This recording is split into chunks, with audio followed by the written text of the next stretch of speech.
Je voudrais vous parler ce matin. Bonjour, chers auditeurs. Ici, Augustin Moussavou Boussamba, toujours avec vous dans le programme Mars, un mois pour vaincre l'impudicité. Chers frères et sœurs, nous avons passé déjà 5 jours ensemble. Nous sommes au 6e jour. Normalement, lorsqu'une personne prend ou suit un traitement, vers le 6e jour, lorsque le temps est déjà passé, la personne commence à se sentir bien. Mes frères et sœurs, si le traitement n'est pas terminé, si vous n'avez pas réellement suivi le traitement comme il se doit, alors dans les jours à venir, la personne recommence à chuter. Je voudrais vous dire ce matin que le traitement n'est pas fini. Le Seigneur a prévu de merveilleuses choses pour vous. Mes chers frères et sœurs, je voudrais que ce matin vous puissiez crier à Dieu. Marie Kushanta Rabayesa. Parce que ce matin, nous allons véritablement rentrer dans ce pourquoi nous sommes là. Il est dit comment vaincre l'impudicité. C'est la partie 2 du livre Vaincre l'impudicité. Chers frères et sœurs, je crois que le temps est arrivé où cette génération doit se comporter comme Daniel. Dans le livre de Daniel au chapitre 1, je crois le verset 8, la Bible nous dit que David résolut de ne pas se souiller. Et dans le livre de 2 Timothée, la Bible nous demande aussi de nous abstenir. Je crois que ce matin, nous sommes dans une partie où c'est nous qui devons agir. Je crois que la Bible nous parle et elle nous informe que nous avons le pouvoir de nous abstenir, que nous avons le pouvoir de décider. Dans le livre de Daniel au chapitre 1, il est dit que Daniel résolut. Alors que résolu vient un peu dans ce sens qui veut dire une décision ferme. Mais c'est aussi une décision radicale. Je vois ce matin des jeunes gens prendre une décision radicale. Breko, chata, rababa, sikiti le break. Mes frères et sœurs, comprenez que ce matin, je suis très bouillant parce que je suis contre l'impudicité. Oui, ce peuple-là que Dieu a appelé ne peut pas continuer à se souiller, car la Bible dit dans le livre de 1 Corinthiens au chapitre 6 verset 18, ne savez-vous pas que vous êtes le temple du Saint-Esprit?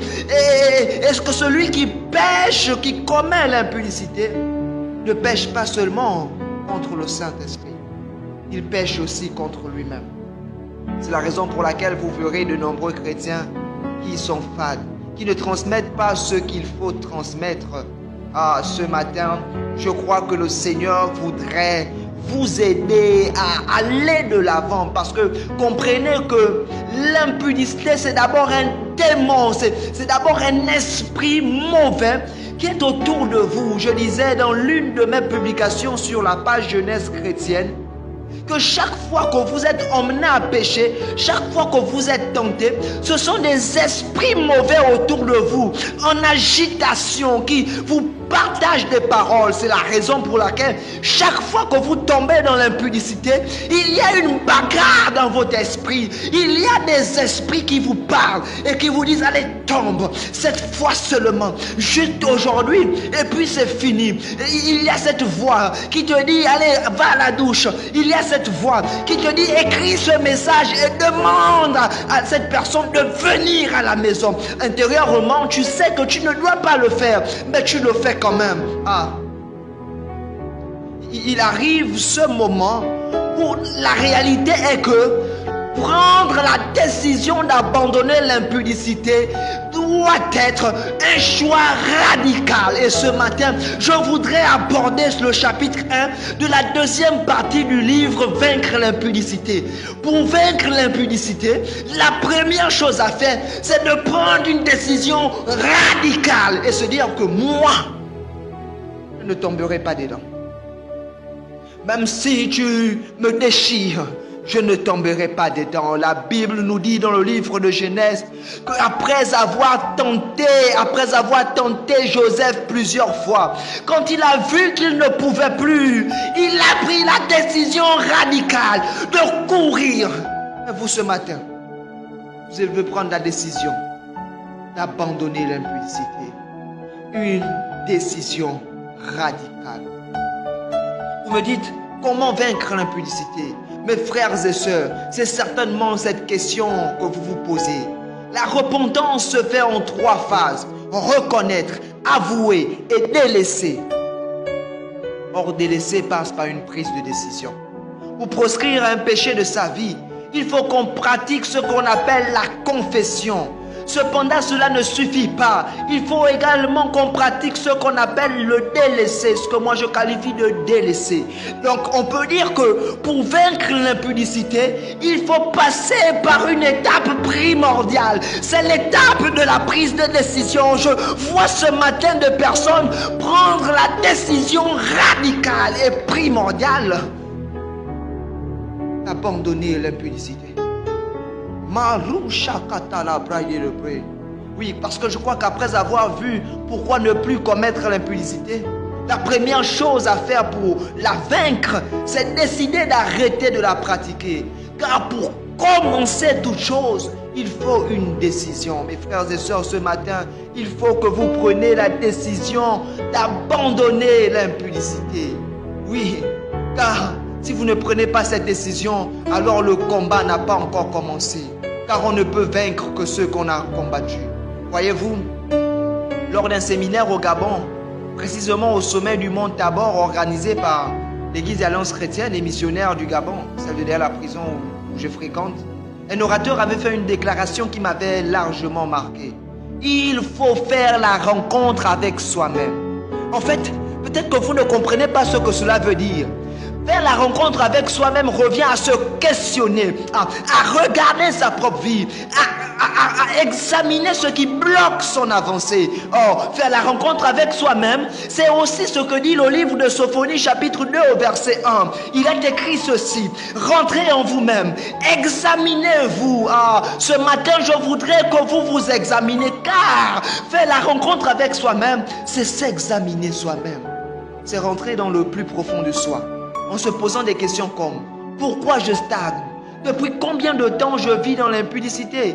Qu'est-ce que cela? Qu'est-ce que pratiquer l'impudicité entraîne dans ma vie? Qu'est-ce que je dois faire pour que ça s'arrête? Quelles sont les conséquences? Quelles sont les conséquences produites par ce péché dans ma vie? Est-ce qu'en faisant ça, là c'est la question radicale, est-ce qu'en faisant ça, j'accomplis la volonté de Dieu? Je crois, mes chers frères et sœurs, au sortir de là, tous ceux qui n'ont pas encore pris la résolution d'abandonner l'impudicité la prendront. La rencontre avec soi-même se fait seul. Il faudrait aller dans un certain cadre, prendre du temps et s'examiner a été le déclic dans la vie d'un frère qui vivait dans l'impudicité. Voici ce qu'il dit. Quand je vivais dans l'impudicité, je ne me sentais pas bien. Je pleurais tout le temps.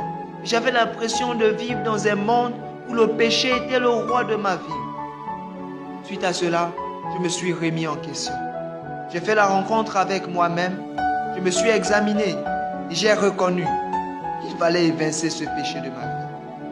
Dans la rencontre avec moi-même, j'ai compris qu'avec Jésus-Christ, je suis plus que vainqueur et que je pouvais vaincre l'impudicité. Cependant, j'ai également compris que pour vaincre l'impudicité, il me fallait d'abord décider de la pratiquer. Mes chers frères et sœurs, une chose est certaine: vivre dans l'impudicité n'est pas un bonheur. Alors, comme ce frère, prenez la décision radicale d'arrêter la pratique de ce péché. Je vous assure, ce sera le déclic de votre combat. Pour vaincre Goliath, David a dû résoudre en son cœur qu'il le combattra. Tout commence par une prise de décision, mes frères et sœurs. Oui, tout. Venez donc au pied de Jésus, reconnaître l'iniquité commise et prenez la décision d'abandonner l'impudicité. Je voudrais que nous puissions prier ensemble ce matin. Prions. Seigneur Jésus, je reconnais mon état de pécheur aujourd'hui. C'est pour cela que je m'humilie devant toi, afin d'implorer ta faveur et te demander pardon. Je crois que par toi, c'est possible de sortir de l'impudicité. Alors, je prends la résolution d'abandonner totalement ce péché. Je décide de vivre une vie pure, chaste, saine et agréable à toi. Je proclame qu'en Jésus, je suis plus que vainqueur, car par la puissance de son sang, il me lave de toute iniquité et de toute souillure. Amen. Mes chers frères et sœurs, que Dieu vous bénisse. Nous nous retrouvons dimanche pour la poursuite de ces merveilleux moments. À demain par la grâce de Dieu.